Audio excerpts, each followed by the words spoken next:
My name is George Rickety. I'm currently the General Manager for Hyundai Forklifts Finance. I'm located in Sydney, in Australia. The instant asset write-off is an incentive provided by the government to drive investment in assets. It's typically for assets purchased up to a value of $150,000 and it can be claimed on multiple assets.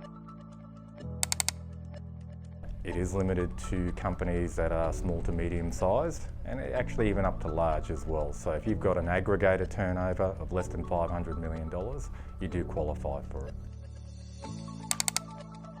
What does it allow you to do as a small business? Let's say we've sold you a forklift for $30,000.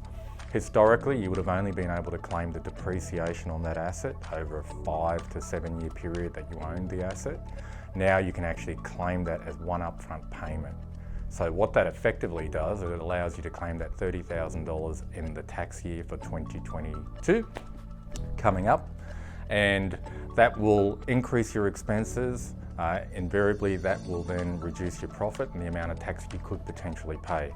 I will say that you will need to seek independent advice from your accountant. This is general advice only, but it is a good reason for customers or for businesses to actually sit there, have a look at where they potentially sit. And with the end of financial year coming up June 30, it's really important over the next couple of months that businesses take stock and have a look at whether using this government incentive is the right thing for them to do. We'd like for you to obviously have that conversation, but also give us a call at Hyundai, where we can offer funding solutions as well as check what's in stock. And if we've got machines there that you can actually buy, purchase and fund and have in your fleet by June 30, you could certainly make a big difference to your position financially. And so last year, we had a number of our clients who were able to take advantage of the instant asset write-off.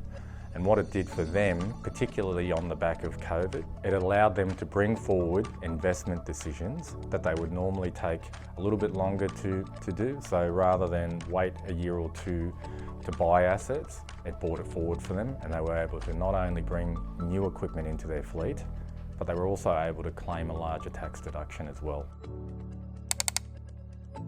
So whilst this incentive is in place until the end of 2023, I think it's a really good idea for businesses to actually review their situation now between sort of May and the end of financial year being June 30, and then make that decision. The call to action would be, 1, understand the instant asset write-off and that there are distinct benefits there for you as a business. 2, have a look at maybe rushing that decision, but not rushing it, making it considered between now and the end of financial year. Talk to your accountant, and if there is stock available, take advantage of it.